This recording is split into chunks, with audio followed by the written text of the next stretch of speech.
be a bright yellow color of flame, copper gives a green flame, while strontium gives a crimson red colored flame. If we pass such light through a prism, it gets separated into set of lines. These lines is called line spectrum. कहा गया कि अगर sodium means sodium है compound, copper compound है, strontium compound है जो कि light emit करते हैं,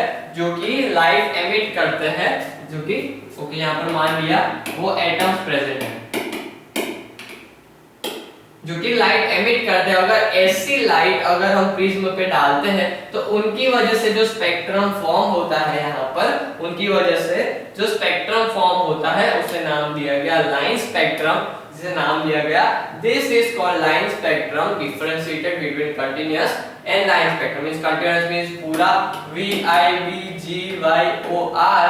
लेकिन जो लाइन स्पेक्ट्रम था उसमें कुछ ही सेट के कलर्स हमें दिख रहे थे।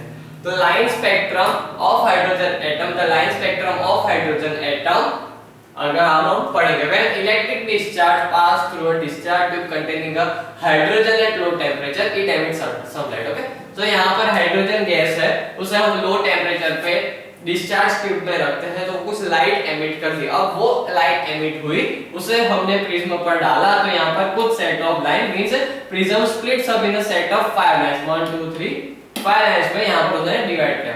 This spectrum is called line spectrum of hydrogen. Means hydrogen का जो लाइन स्पेक्ट्रम हमें मिला वो कुछ इस प्रकार होगा। यहाँ पर डिफरेंट सेट्स ऑफ कलर होंगे, यहाँ पर 657 है। ओके, 657 है, 657 मींस यहाँ पर ऑरेंज कलर दिखाई दिया होगा और आगे के मींस यहाँ पर ऑरेंज कलर दिखाई दिया होगा इतने में, और यहाँ पर ब्लू इंडिगो कलर दिखाई दिया होगा, बाकी सारे कलर्स नहीं दिखेंगे। On carefully analysis the hydrogen spectrum is formed consists of few sets of line in ultraviolet, visible and infrared region. These sets of line are observed during different by scientists. These spectral emission lines could be expressed in form of general formulas that wave number is 1 by lambda, that is wave number that is 1 by lambda हमें पता है, that is RH हमें पता चला wave number is यहाँ पर Rydberg constant जब 100 by n1 square minus 1 by n2 square। Okay, ये फॉर्मूला दिया गया है जहाँ पर RH की वैल्यू है, RH की 109677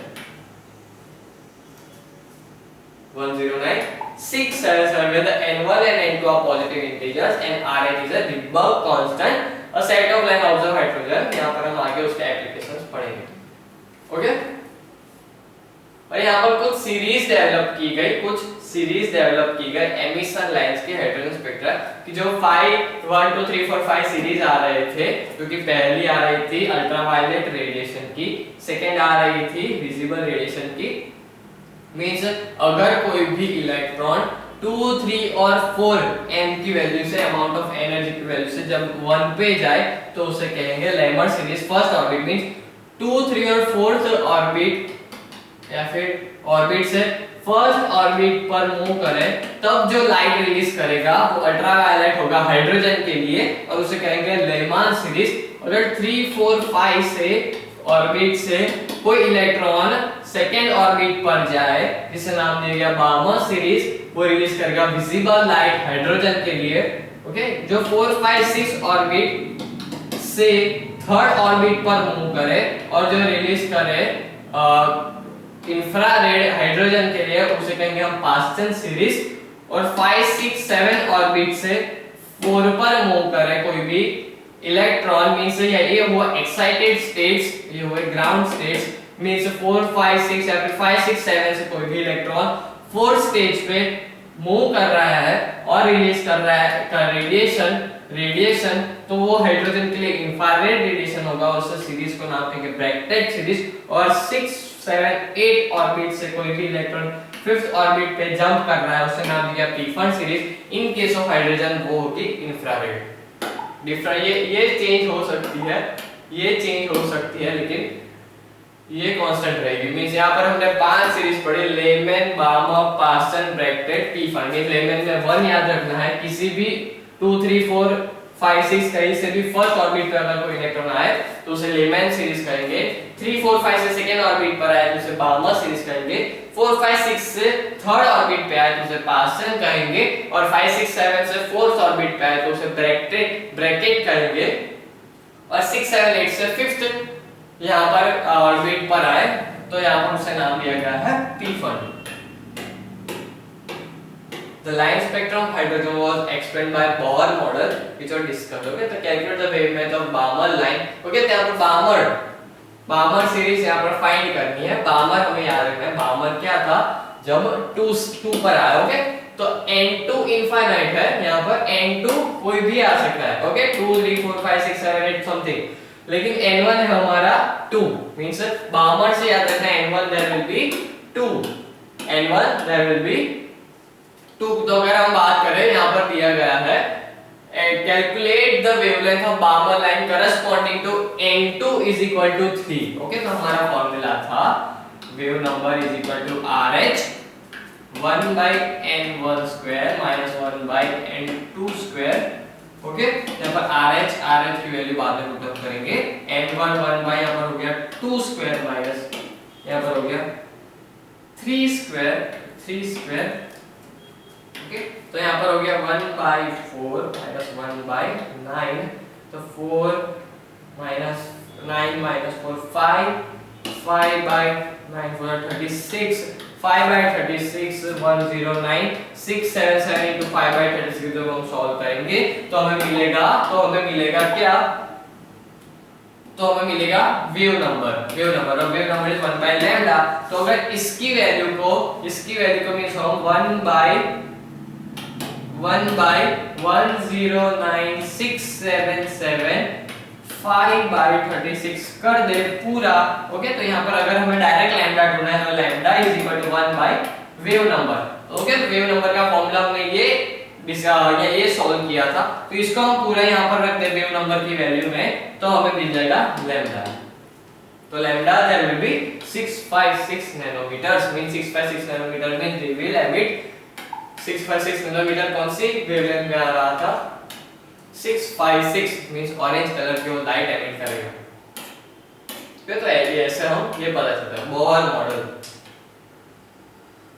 In 1913, Neil Bohr proposed another model of atom where electrons move around the nucleus in the circular path.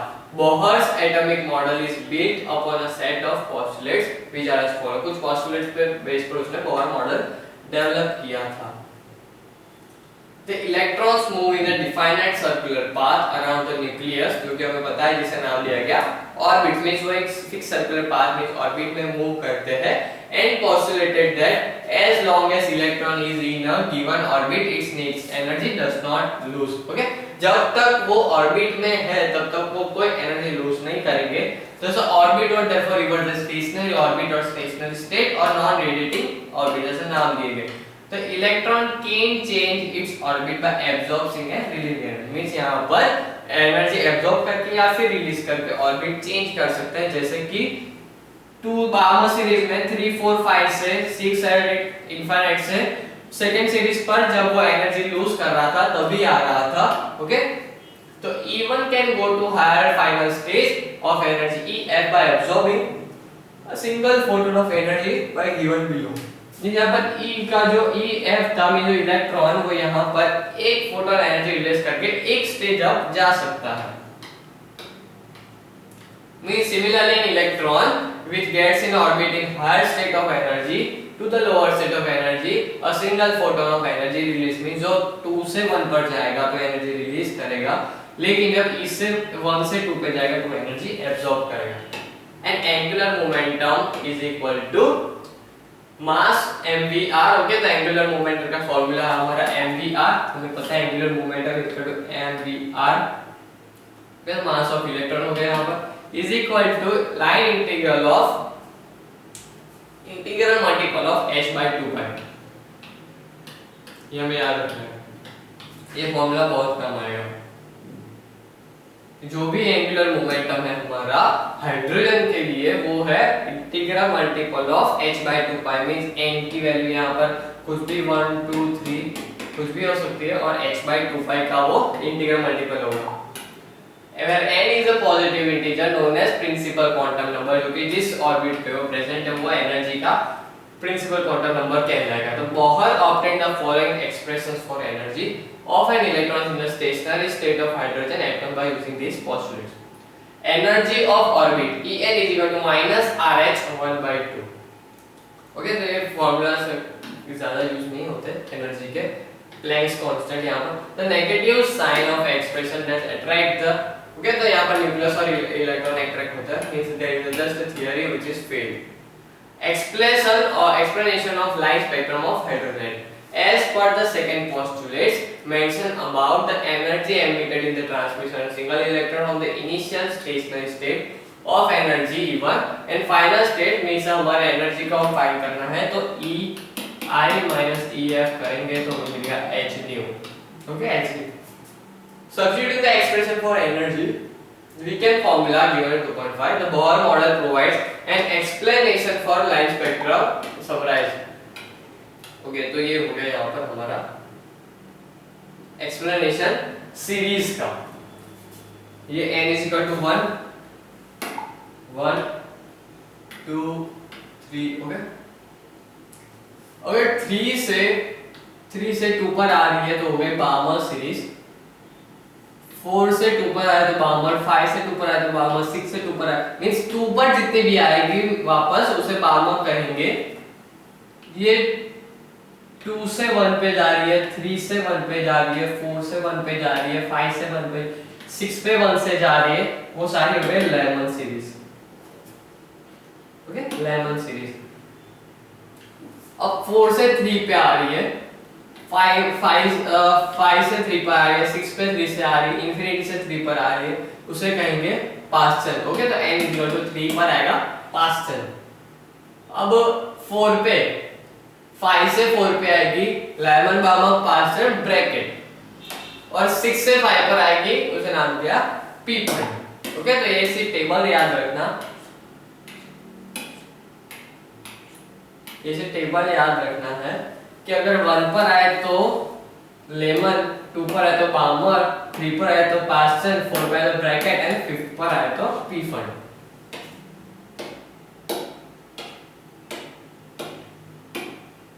Okay, now what is difference between line spectrum and color spectrum? तो line spectrum में limited amount of spectrum दिखते हैं, color spectrum में पूरे विविध हमें दिखते हैं। What are main postulates of what? तो ऊपर जो यहाँ पर main postulates दिए गए हैं ये रहे 1 2 3। ओके, 1 2 3 यहाँ पर postulates के ऊपर पढ़ लेना। How does an energy of Bohr one vary from principal quantum number? Is vary from line integral multiple of n h by 2 pi angular momentum m e p r, ये हमें याद रखना है। अब वेव पार्टिकल, ये हमने पढ़ा particle nature of wave, अब हम पढ़ेंगे wave nature. In section 2.3 you will learn the wave nature of light, as you aware that some properties of light recognizing diffraction, interference can be explained. अब diffraction and interference क्या है? Diffraction means अगर हमने देखा है कि छत पर एक होल है तो वहां से जो लाइट आ रही है वो नीचे बड़ा होल बना रही है, वो बड़ा होल फॉर्म कर रही है, तो यहाँ से लाइट तो इतने में से ही आ रही है लेकिन वो एज पे से बेंड हो रही है, यहाँ से बेंड हो रही है जिसकी वजह से बड़ा होल फॉर्म हो रहा है, तो इसे नाम दिया गया डिफ्रैक्शन। ओके, इसे नाम दिया गया डिफ्रैक्शन।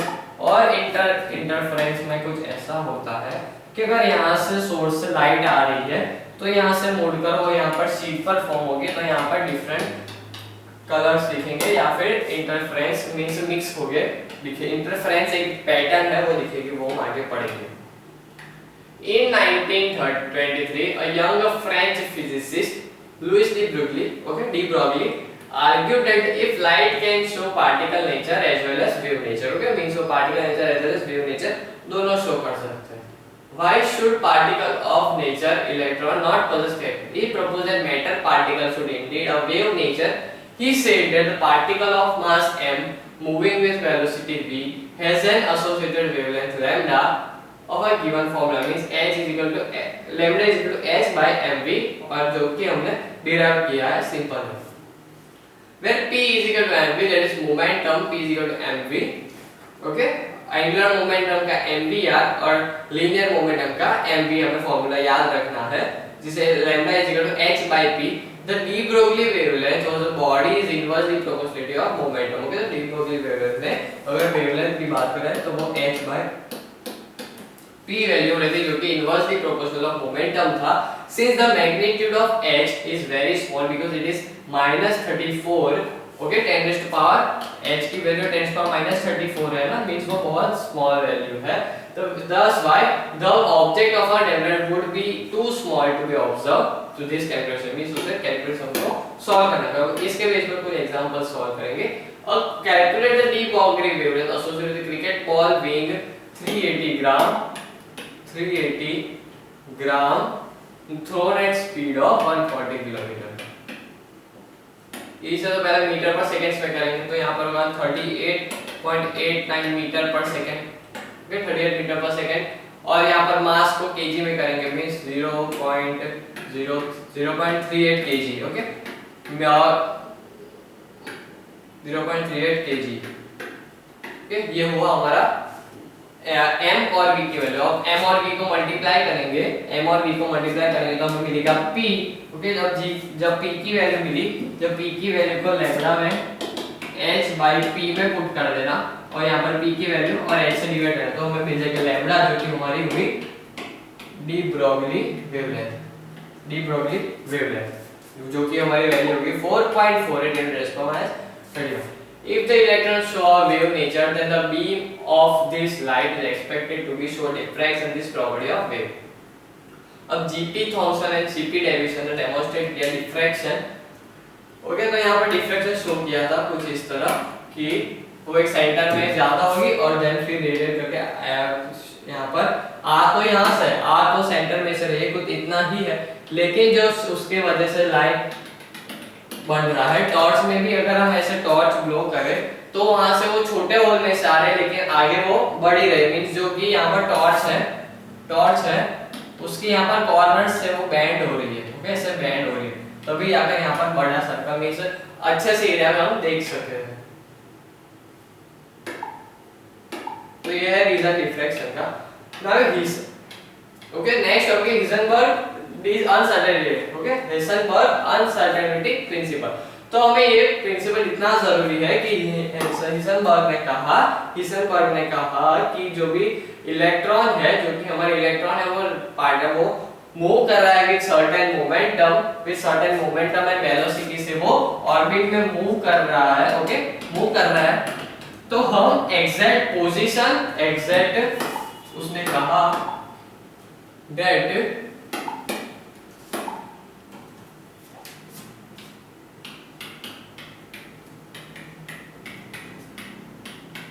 we cannot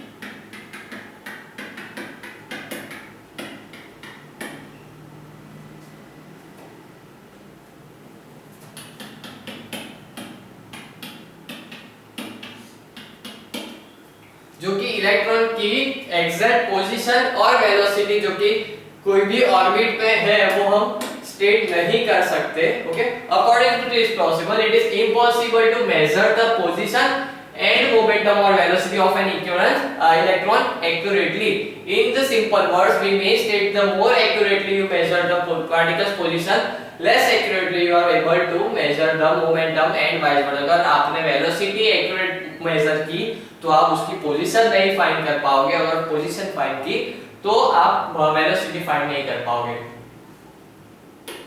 ओके, तो यहाँ पर सिर्फ अनसर्टेनिटी प्रिंसिपल ही यहाँ पर बहुत जरूरी है, क्योंकि वो वेलोसिटी और या बहुत सारे क्वेश्चंस पूछते हैं, इसकी वजह से जरूरी है. ओके, तो यहाँ पर उसकी कुछ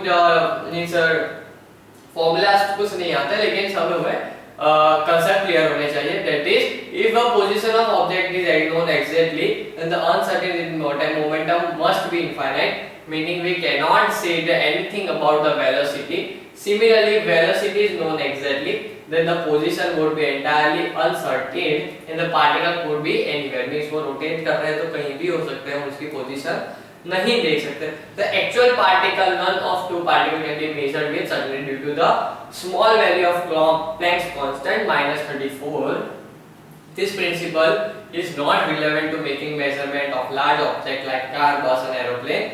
It is relevant only if you are making measurements on very small objects such as electrons. के लिए ही ये measurement है. Heisenberg's principle question that the validity of Bohr model, it also because according to Bohr models we can precisely calculate the radius of orbit, that is the position of electron and the velocity of electron in it. But it is not possible according to Heisenberg principle. It motivates many scientists to develop a newer model of atom using the dual nature of electron. This electron resulted into development of quantum mechanical model and wave mechanical model of the atom discussed in next section. Means यहाँ पर Heisenberg ने जो भी अपना motivation और जो कि अपना जो फुल दिया जो कि इलेक्ट्रॉन और एटम में, तो यहाँ पर डिटेल किया है. यहाँ पर है wave mechanism of atom, means जो कि पार्टिकल में जो भी वेव है पार्टिकल मैटर का वेव नेचर भी कैसा होता है. यहाँ पर अर्विन श्रोडिंगर ने एक ऑस्ट्रियन साइंटिस्ट था, उसने डिफाइन किया था. This model is basically formalism and mathematical research. यहाँ पर मैथमेटिक्स के बेस पर उसने किया था. According to this model the motion of electron inside the atom could be described by wave function psi नाम दिया गया. उसने कहा गया कि जो भी यहाँ पर जो मोशन ऑफ इलेक्ट्रॉन है उसे हम मेजर करेंगे साइन में. The wave function are assumed to contain all information about the electron obtained by solving the differential equation of Schrodinger equation. The square of the wave function psi square is measured the probability of finding the electron in 3-dimensional space. means यहाँ से हम position find कर सकते हैं कोई भी electron की, जो हमारे कोर्स में नहीं है. On solving the equation we also get the number of wave function, that is quantum number n, azimuthal number l and magnetic number m1. तो ये दे रहा है the most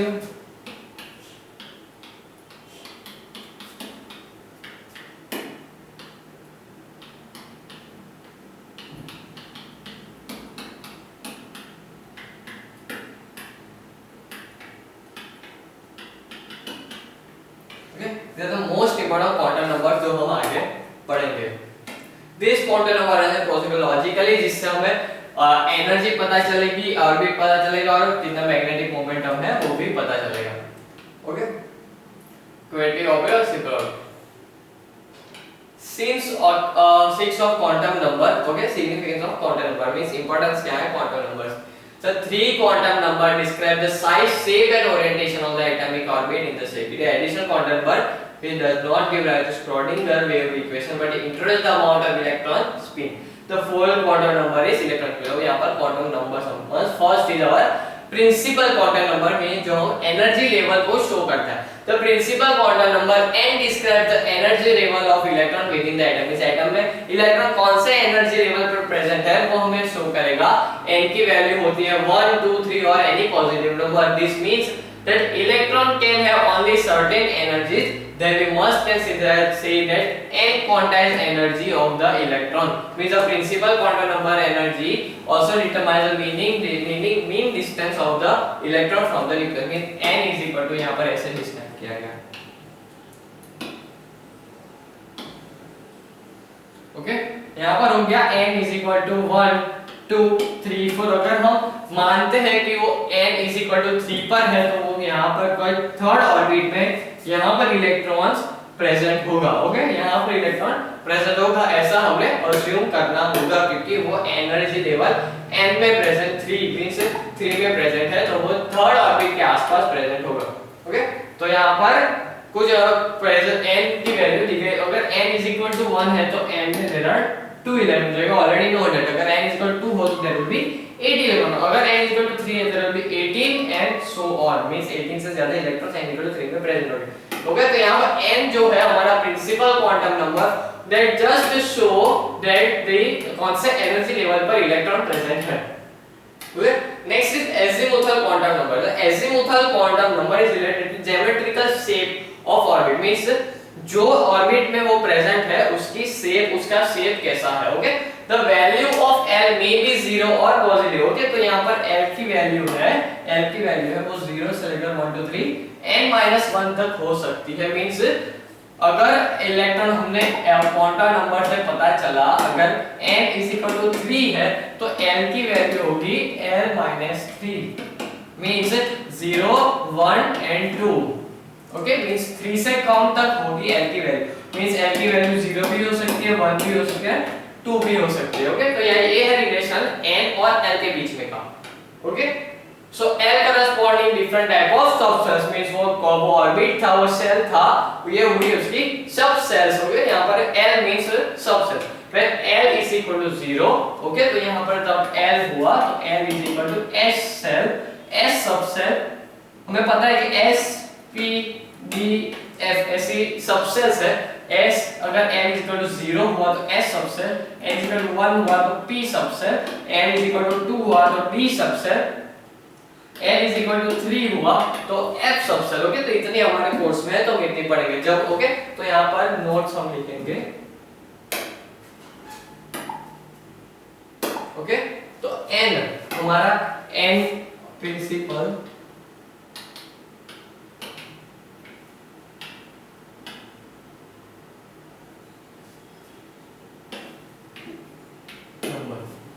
जिसमें वैल्यू होगी n equal to 1 2 3 4।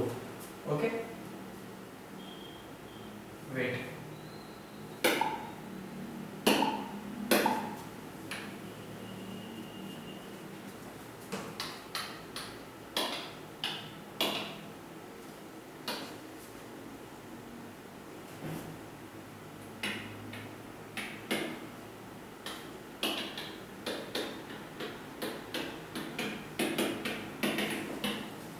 Principal quantum number less. Next हमने पढ़ा azimuthal.